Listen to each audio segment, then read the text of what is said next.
Today we've partnered up with Funimation to bring to you Tanjiro's Katana from Demon Slayer.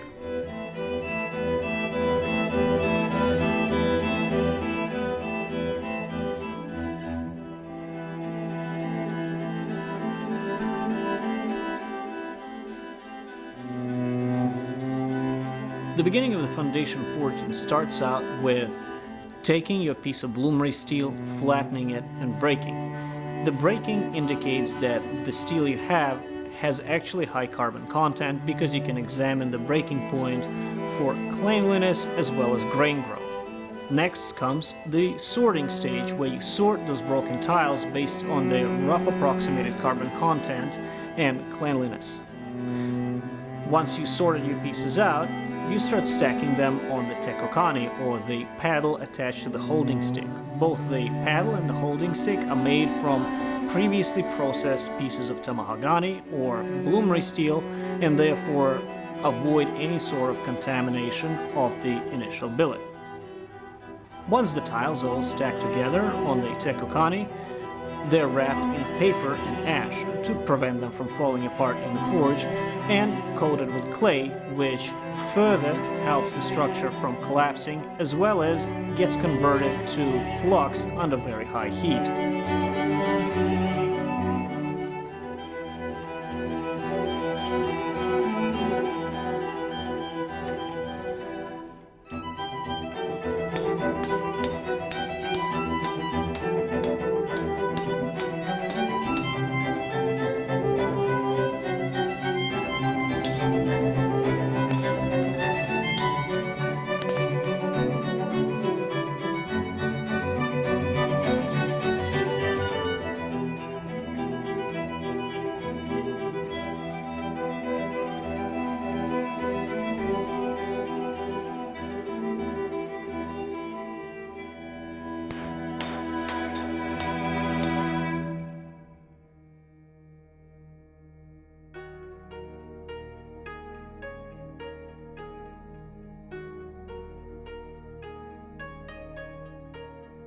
The art of the Japanese sword is embedded in a long-standing tradition of appreciating the calligraphic arts, which are primarily painted on paper. Paper, unlike canvas or unlike the sculptural medium that we're used to in the West, has a unique sensibility. Lafcadio Hearn, for example, contemplates the influence of the prints and as well as the use of paper instead of glass on the imagination and the approach to art that the Japanese uniquely developed. He describes the movement of shadows and the impermanence of the visual presentation that every single person sitting inside the home experiences, the passing of the seasons. You can view the Japanese sword specifically as if it's a person dressed up in a kimono. The terms of appraisal of the blade itself are very somatic, the meat of the blade, niku. Or when we're looking at the hada or the jigani, we call it the skin. When we're looking at the edge, it's called teeth or mouth. Now, what happens is when we move to the koshirai, the fittings, those are usually described and created using the techniques employed in calligraphy. In fact, I have an antique book that writes down some of the designs for the fittings, koshirai tsuba, fushikashira, minuki, and so on, and they are laid out like a scroll, which the artist has to imagine wrapping around the handle. So you can look at the sword as if it's an embodied individual that has a soul that is wrapped up in a silk-painted kimono.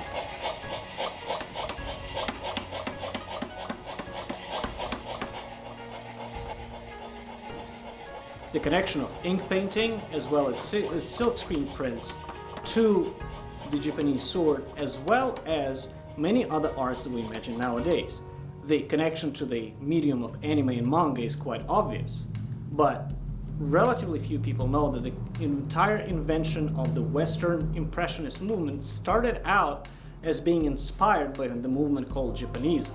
And the movement of Japanism in Western painting started out with people in the Montmartre district buying pottery, but in fact the pottery that would come in from Japan would be wrapped in hokusai prints that painters like Monet, Manet, and so on would appreciate and try to copy in oil. And therefore the connection between the long-standing tradition of painting and calligraphy, the Japanese sword, anime, as well as modern Western art is quite intimate and tied together.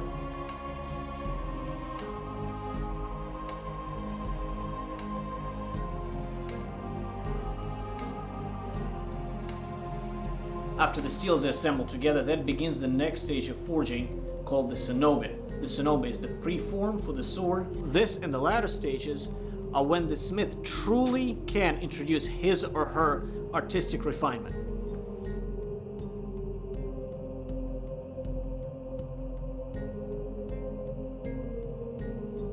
Because our sonobe or preform has a grain direction, especially since we're working with bloomery steel, it is proper to make sure that the grain follows the entire geometry of the edge, and therefore I have to cut off the tip of it at an angle and forge it back and have the hada as well as the grain follow the entire geometry of the future blade. And from this point we can now begin beveling.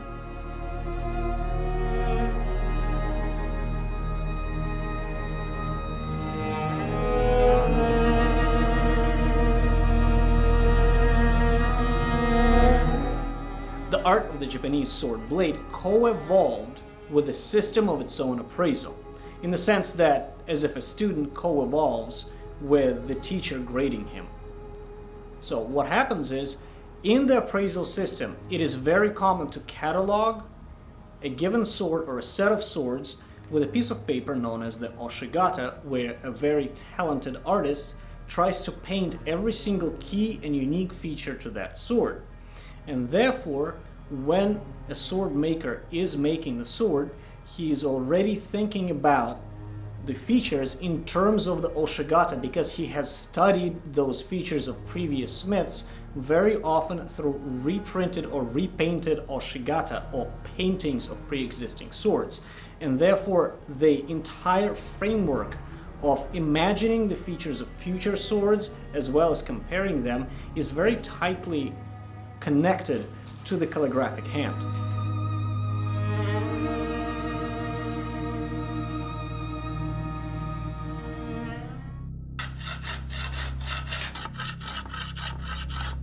After the forging is complete, the next stage is to prepare the blade surface for the heat treat and set up the basic sword geometry. Take note that at this stage, most often the sword is actually straight, and only the heat treat that introduces the basic curvature of the sword as you imagine it, with some corrections possible later on.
Bloomery steel actually does not like a long soaking period like modern steels would. So the smith has to, by eye, measure the evenness of the heat or where he wants it, and immediately, as soon as the areas that are necessary to bring up to heat are at the necessary temperature, go into water to solidify the martensite that forms within the steel.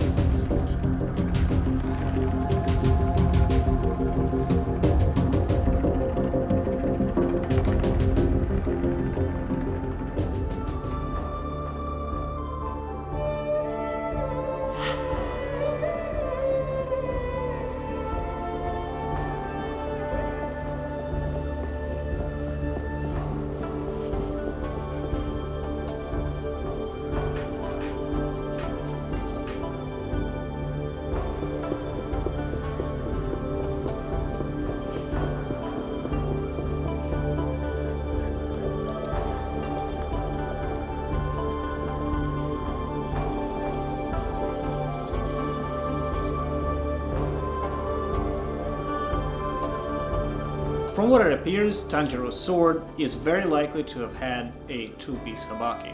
And this is going to be my first time attempting such a habaki construction. Now, with the two-piece habaki, it is very clear that there is an inheritance of the Japanese woodworking technique and the way pieces fit together as if they're Legos. You can see very similar way of fitting pieces and joinery in the traditional Japanese architecture. Now, the function of the habaki is very interesting. You see, the shoulder of the sword is a funnel for stress because the sword goes from being this wide to the tank, meaning it loses width. And therefore this notch, the munimachi and hamachi, or the shoulder in a Western sword, traps the impact and converts it to stress. Western swords had a solution of tightly fitting the guard permanently around that area in hopes that the guard absorbs some of that stress. The problem is the guard also imparts a lot of stress on that particular area of the blade. The Japanese came up with an ingenious solution. Why don't we create a spacer out of soft metal that eats up and absorbs the stress that is imparted on the sword, and therefore all we have to do as that soft metal slowly deforms with time is add up washers behind the guard of tsuba and therefore keep the blade that is very expensive and is considered a work of art intact. The second function of the habaki will be obvious later in this build, but I would like to mention it to you now. You see, the Japanese scabbard is designed to protect the blade from the contact with the wood itself. And the way it is accomplished is by having the scabbard pinch the blade just at the tip and at the habaki, where the habaki creates an airtight seal between the scabbard and the rest of the sword. I'm going to be making Tanjiro's habaki based on the rough example of an old habaki that I have that is attached to a 15th century short sword. That habaki clearly displays how two-part or multi-piece habaki are made, although it is a much more luxurious example compared to the one I'm planning on making.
In the manga and the anime, Tanjiro's sword displays fairly plain, simple koshirai, but in reality, the fittings, koshirai, were a place where the samurai can display his personality, aspirations, or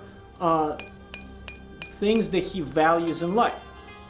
So they can be very fancy. So for example, at a certain point in Japanese history, Christianity was prohibited. So the samurai would come up with very novel ways of displaying their allegiance to their specific religion in hidden code that would be commonly found on tsuba or inside the fittings.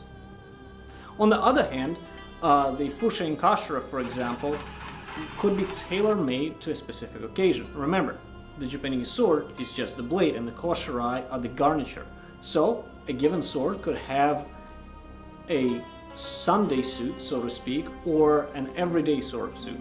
A sword that would be passed down to a son might in fact come with a specially made set of koshirai that would depict a carp, for example, or means the coming of age ceremony, and so on. So I have, for example, two sets of fushin kashira that are quite nice. One displays Shoki, a Chinese healer who later on became known as the main exorcist, the person who wards off demons. It is quite easy to imagine how the association with demonic possession and disease came about in an age before modern medicine. The other set of fushin kashira that I have are the depiction of the battle at the Uji River, which was a very popular motif for the samurai to appreciate.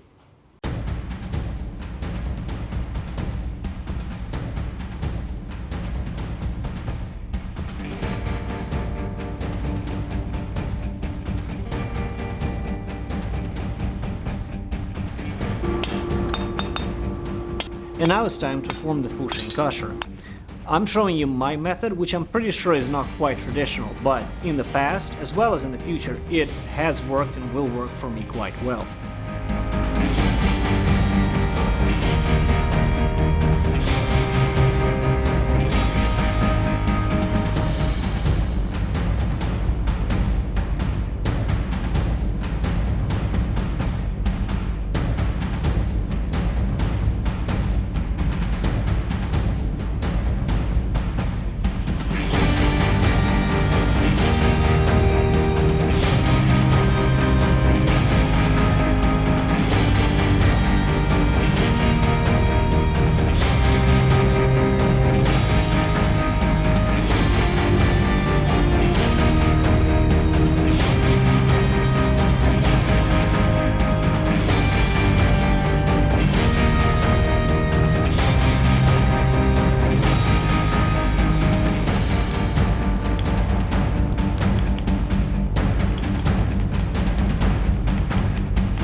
From what I see, Tajiro's sword does not seem to have the minuki, or ornaments that are hidden inside the handle. But I've never seen a katana or even a tachi that does not have a set of minuki. So what I'm going to do, I'm going to make very simple minuki depicting bamboo. After all, the flask from which the gag for his sister is made, the flask is made from a bamboo stem, so the theme should work quite well.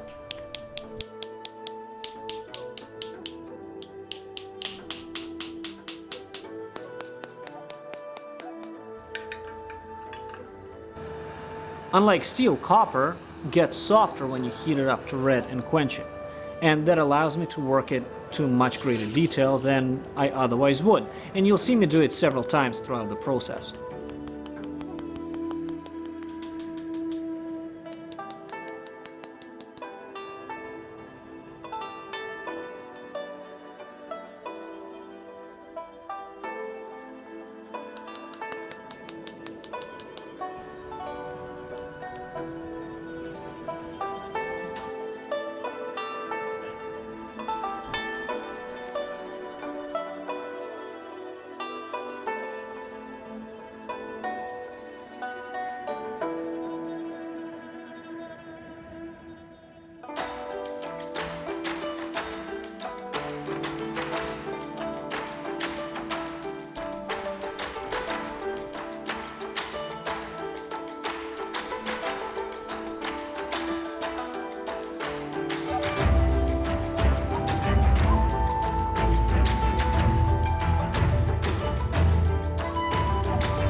Now that the handle is formed, it accounts for the size and the shape of the fushi and kashira, as well as the expected differences in thickness within the sami or raiskin wrap.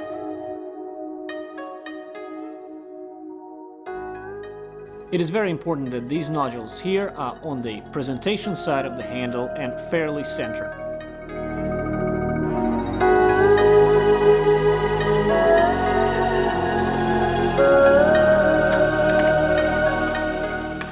At a certain time in Japanese history, the sami wrap was as expensive as its own weight in gold, and therefore sophisticated methods of appraising it and appreciating it have developed. And that led to a set of etiquette where you properly position the sami wrap.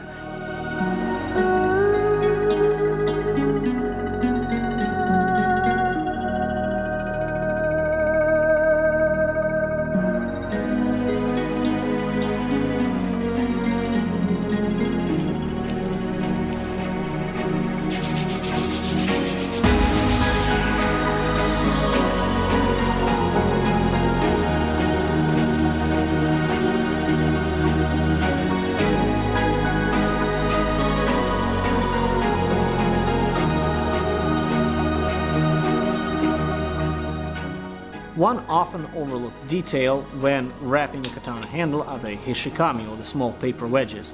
They set up the handle geometry quite robustly and give you a better grip.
An important part in making the scabbard is the ayakuchi, or the horn or soft metal material that covers the scabbard mouth opening. The reason for that piece being there is that the horn, as well as copper, gold, or silver, don't slice as readily as soft wood does, and therefore protect the samurai or the sword bearer's hand upon a draw cut.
That was a very labor-intensive and fun build. Make sure to check out Funimation for all your latest anime episodes and updates. Check out the link below. If you enjoyed that build as much as I did, be sure to give the video a thumbs up. And as always, we ask you to consider subscribing to this channel. That works. And don't forget, watch Demon Slayer and other anime sub and dub only on Funimation by clicking the link in the description below.